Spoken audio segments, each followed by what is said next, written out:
дуруд бинандагони азиз, омодаед ки дар нашри навбатии барномаи сайёҳати ҷаҳон ҳамроҳи мо ба сайри яке аз кишварҳои хурду зебо ва бо таъриху фарҳанги ҷолиб равед. пас моро ҳамроҳ бошед. имрӯз мо ба кишваре меравем ки бисёриҳо дар борааш хеле кам маълумот доранд ва маҳз ҳамин ҷиҳат сайёҳонро ба худ ҷалб мекунад. зеро аз кушодани уфуқҳои нав ва омӯхтани кишварҳое ки дар байни сайёҳони олам чандон маълум нестанд, чӣ ҷолибтар буда метавонад? македонияи шимолӣ яке аз кишвари хеле зебо ва ҷолиб бо таомҳои болаззат ва дастрас, меҳмонхона ва иҷорахонаҳои арзон, кӯли афсонавии Ахрид, пойтахти ғайриоддӣ ва қаторкӯҳҳои аҷибест ки дар саросари кишвар тӯл кашида 85% қаламрави онро ишғол мекунанд. аммо дар бораи ҳамаш бо навбат. ҷумҳурии Македонияи Шимолӣ як давлатест ки дар ҷанубу шарқи Аврупо дар нимҷазираи Балкан ҷойгир буда, бо Юнон, Булғористон, Сербия, Албания ва ҷумҳурии қисман эътирофшудаи Косово ҳамсарҳад аст. ин кишвар роҳи баромади баҳрӣ надорад. пойтахти кишвар Скопиё мебошад. забони давлатиаш македонист ва ба гурӯҳи забонҳои славянӣ мансуб мебошад ки дар навишти он кириллик истифода мешавад. забони албанӣ мақоми дуюми расмӣ дорад, вале дар соҳаи муносибатҳои байналмилалӣ истифода намешавад. пули миллияш динори македонӣ буда, масоҳати умумии давлат 25333 километри мураббаъ мебошад. аҳолии он каме бештар аз 2 миллион нафар аст. аз аҳолии кишвар тақрибан 50% православӣ ва тақрибан 30% дини исломро эътироф мекунанд. ҳангоми фурӯпошии Югославия, Македония ягона давлати нави ҷудогона буд ки тавонист аз Югославия ба таври осоишта бидуни ягон низои низомӣ ҷудо шавад. як далели ҷолиб дар бораи номи кишвар. дар аввал онро танҳо ҷумҳурии Македония меномиданд, аммо юнониҳо ба ин зид буданд, зеро Юнон минтақаи бо номи Македония дорад ва юнониҳо ҳукумати ҷумҳурии Македонияро ба дуздӣ муттаҳам карданд. македония дар ин сурат бо кишвари ҳамсоя ва дӯст муросо карда ба кишвар соли 2019 калимаи шимолро илова кард. ҳамин тавр давлат номи пурраи ҷумҳурии Македонияи Шимолиро гирифт. македонияи шимолӣ дар баробари кишварҳои чун Босния, Ҳерсеговина ва Албания яке аз кишварҳои аз ҳама арзонтарин барои гардишгарӣ дар Аврупо аст. ҳатто дар пойтахти кишвар арзиши миёнаи як ҳуҷраи меҳмонхона ё иҷора ба ҳисоби миёна аз 30 то 40 евро хоҳад буд ва ҳисоби миёнаи хӯрокхӯрӣ дар тарабхона ва ё ошхона барои 2 нафар 15-20 евроро ташкил медиҳад. хуб, азбаски мо дар бораи тарабхона ва хӯрок ҳарф задем, биёед бубинем ки Македонияи Шимолӣ аз ҷиҳати пухтупаз бо чӣ моро ба ҳайрат оварда метавонад. чорба шӯрбои анъанавӣ на танҳо дар Македония, балки дар тамоми кишварҳои Балкан аст. ба он баъзан гӯшти мурғ, моҳӣ ва помидор низ илова мешавад ки хеле бомазза аст. таомҳои Македония хеле серғизо ва гӯшти мебошанд. хӯрокҳои асосии гӯшти дар ин ҷо плескавита мебошад, котлети калони гӯштӣ ки бо ягон намуди хӯрок пешкаш карда мешавад. умуман онҳо дар таомҳои қариб ҳар як кишвари Балкан ҳастанд ва танҳо бо номҳои гуногун фарқ мекунанд. маслан дар Сербия ва Босния онҳоро чевапчичи меноманд. хӯриши мусака низ хеле маъмул аст.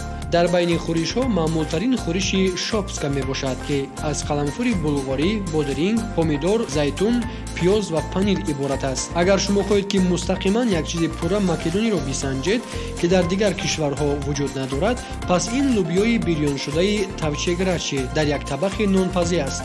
ба ғайр аз лӯбиёи сафед ба табақ пиёз ва қаламфури сурхи булғорӣ низ дохил мешавад. зеби асосии рӯи дастархони Македония айвар, икраи сабзавоти хушбӯест ки аз қаламфури ширини пухта бо имҷон, пиёз ва сирпиёз тайёр карда мешавад. он дорои намудҳои хеле гуногун мебошад. нӯшокиҳои маъмултарин қаҳва ва ракия мебошанд. хуб, ҳоло биёед аз шаҳрҳои Македония дидан менамоем. дар навбати аввал аз шаҳри Скопе оғоз мекунем, пойтахти ҷумҳурии Македонияи Шимолӣ ва бузургтарин шаҳри кишвар, маркази сиёсӣ ва иқтисодии он. аз нигоҳи сайёҳон дар пойтахти Македония амалан ягон манзараи ҷолиб ва меъмории зебои таърихӣ вуҷуд надорад ва аз ин сабаб гап дар сари он аст ки Македонияи Шимолӣ дар минтақаи сейсмикӣ воқеъ буда, маротибаи охирин заминларзаи сахти соли 1963 80% биноҳои шаҳрро тамоман хароб карда буд, яъне шаҳр аслан аз сифр барқарор карда шуд. از باقی‌مانده معماری قدیم شما می‌توانید قلعه اسکوپیو، منطقه بازار کهنه را با معماری تاریخی زمان امپرای عثمانی و پل سنگین در مرکز شهر که رمز اسکوپیو محسوب می‌شود و عنصر اساسی پرچم شهر میباشد دیدن ممکن است.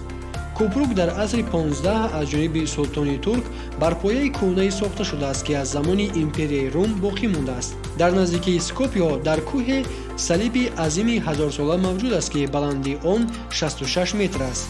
بر سوی آن راهی تنابی میبرد که از کابینش نمای زیبای پایتخت مکدونیا که اطرافش را کوه‌ها احاطه کردند کشوده می شود. در داخل کروس لیفت موجود است که سیاحان را به صحن مشاهده میبرد که از آنجا نمای باز هم زیباتر به پایتخت کشور شهر اسکوپیو کشوده می شود. زیاده از 200 اتوبوس دو قبطه در سراسر پایتخت مکدونیا حرکت میکنند. اتوبوس با اسلوب کلاسیکی طراحی شده است که نقلیات جمعیتی لندن را به خاطر می‌آورد. ماموریت شهر با این راه کوشش دارند که جالبیت سیاحی پایتخت را بلند بردارند و تماشای جایهای جالب شهر را قلعه‌تر نمایند.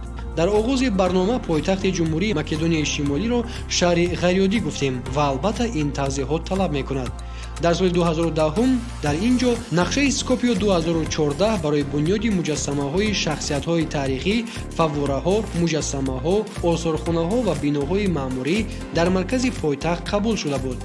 در نظریه آن باید جالبیت سیاحی شهر را خیلی زیاد می‌کرد. در ابتدا در عرفه این طرح انتقادهای زیادی به میان آمده بود که گویا بیهوده صرف بودجه است، در حالی که به این هم بودجه کشور کم است. ارزش لایحه‌ها 80 میلیون یورو ارزیابی شده بود، اما در نهایت از خزینه برای ساختمان از 200 تا 500 میلیون یورو جدا کرده شد. در نتیجه در شهر شماره زیادی مجسمه‌های گوناگون گذاشته شدند و نصب آنها تا به امروز ادامه دارد. در هر یک خانه، کوچه و قریب هر یک خیابان مجسمه‌های موجودند که بعضاً به تاریخ مکدونیا هیچ ربطی ندارند. حکومت جمهوری مکدونیای شمالی اطلاع می‌دهد که پس از تعمیر و بنیادی پایتخت جریان ورود سیاحان به کشور واقعاً افزایش یافته است، اما از نقطه نظر ساکنان آمدن زیادی سیاحان به پایتخت از آن سبب نیست که سیاحان را از این مجسمه‌ها خوششان می‌آید، بلکه چنین نمای غیرعادی مجسمه‌های کوچه و خیابان‌ها با معماری کهنه یک معجزه ناتکرار است که در یگان شهر دنیا دیده نمی‌شود. مکدونیای شمالی دارای شهرهای زیادی زیبا میباشد و شاید زیباترینشان اخرید است. آن در نزدیکی سرحد آلبانیا در ساحل کوه اخرید جایگیر است و کوه اخرید خود یک جاذبه دیگر است برای جلب سیاحان. هنوز در سالهای 80 عصر گذشته اخرید و کوه اخرید به فرهنگ میراث عمومی جهانی یونسکو داخل کرده شده بودند. گفته می شود که یک وقتا در این شهر خرد 365 کلیسا و دیر وجود داشت و بنابر همین هم این شهر را بعضا یروشلیم بالکان می نامند. امروز همه چیزهای باقی مانده بسیار بناها خرابه‌های میباشند که باستانشناسان را جلب میکنند، اما معبدهای پای برجا سیاحان را در هر قدم استقبال مینمایند. نقطه برجسته‌ترین و عجیبترین شهر کلیسای سنت جان کانیو میباشد. این معبد ویزانتیا که در کوه بالایی کوه اخرید جایگیر است زیباترین در اخرید محسوب میشود و همچون برند معروف سیاحی برای تمام مکدونیای شمالی خدمت میکند. اخرید دارای کوچه‌های بین‌نهایت زیبای سنگفرش است و فضای شهر کهنه و تاریخی در اینجا 100% احساس می‌شود. جالب دقت اینجا قلعه اخرید میباشد که با نام قلعه سموئیل معروف است و در عصر نو بنیاد یافته به مهمانان نمای خوشمنظره اخرید و کوه اخرید را میکشاید. اولا این کوه چقورترین و قدیمترین در نیم جزیره بالکان است. چقورترین نقطه آن 288 متر و به حساب میانه 155 متر میباشد. ثانیاً کوه اخرید به معلومات گئولوگ‌ها تقریباً 5 میلیون سال پیش به وجود آمده است و در تمام جهان تنها یک چند کلهای پیدایششان مانند موجودند و مشهورترین آنها کوه بیکلی روسیه و تنگانیکا میباشد که در آفریقا واقع است. اکثر کلهای دیگر دوره پیدایشی کمتر از 100,000 سال دارند. در کوه اخرید گلماهی خیلی بلذت موجود است که این یک معجزه واقعی را میماند. اگر به سر اخرید برآیید شما باید حتما گلماهی محلی را تناول نمایید. طرز تیار کردنش نیز در اینجا خیلی جالب است. اما از جذابیت‌های مکدونیای شمالی سیاحان را نه شهرهای تاریخیش بلکه بیشتر طبیعت بویش جلب می‌سازد. زنجیره کندرنشونده کوه‌ها، باغ‌های ملی، دره‌ها، کل‌ها و دریاها و هنگامی که شما در راه‌های محلی حرکت می‌کنید دیدن زیبایی گرد و اطرافتان حیرت آور است. яке аз ҷазобиятҳои табиии маъмултарини сайёҳон ҳавои тозаи кӯҳистон, нишебиҳои сабзи санглоқ ва оби мусаффост, ки дар он шумо метавонед ба қайқ савор шавед, аз меҳмонхонаҳои бароҳат истифода баред ва таомҳои болаззати маҳаллиро тановул кунед. дар ин ҷо барои истироҳати бофароғат тамоми шароит фароҳам оварда шудааст. яке аз далелҳои ҷолиби дигар дар ин ҷо манъ будани гирифтани акси дараи зеботарин аст, зеро нейрӯбои барқии обӣ воқеъ дар ин ҷо як иншооти махфӣ мебошад. вале чунон ки мушоҳидаҳо нишон медиҳанд, сайёҳон ба ин маҳдудиятҳо тамоман парво надоранд ва онҳоро ҳам фаҳмидан мумкин аст. чӣ гуна метавонанд чунин манзараро ҳамчун хотира сабт накунанд? мақомот низ дар навбати худ кайҳо бо ин муросо карданд ва пас аз чанде маҳдудиятро бардоштанд. шаҳри сангини Куклича ё водии Лухтако як манзараи нодири табиист, ки дорои беш аз 120 сутуни сангӣ бо пайдоиши табиӣ мебошад ва он низ дар феҳристи маконҳои машҳури сайёҳии ин кишвар қарор дорад. шакли сангҳо бо тарҳҳои худ ба одамон шабоҳат доранд ва машҳуртаринашон ду санги дар паҳлӯи ҳам истодааст, ки дар байни мардум бо номи арӯсу домод шӯҳрат доранд. боғи миллии Пелисер дар наздикии марз бо Юнон ҷойгир аст. Пелисер қадимтарин боғи миллии Македония ва яке аз аввалин мамнӯъгоҳҳо дар Балкан аст. баландии кӯҳҳои минтақа ба 2600 метр мерасад. боғи миллии Марвора дар ин ҷо баландтарин нуқтаи на танҳо Македонияи Шимолӣ, балки Албания низ ҷойгир аст. кӯҳи Короб бо баландии 2764 метр аз сатҳи баҳр ҳамчун хати сарҳади ду кишвар хизмат мекунад. ҷангали мамнӯъгоҳ асосан аз бук иборат буда, дар поёни боғи миллӣ дар баландии 1200 метр кӯли Марвора ҷойгир аст. Македония конҳои калони мармар дорад. аз ин рӯ мармар дар кишвар нисбатан арзон аст. дар вақти истихроҷи он бисёр пораҳои мармар ва омехтаи мармарӣ боқӣ мемонанд ва сокинони маҳаллӣ гирду атрофи хонаҳои худро бо чунин мармар зебу зинат медиҳанд ва аксар вақт дар ҷангалзорҳои хилвати ин ҷо метавонед як хонаи оддиро бо ҳавлии зебои мармарии сафед бубинед.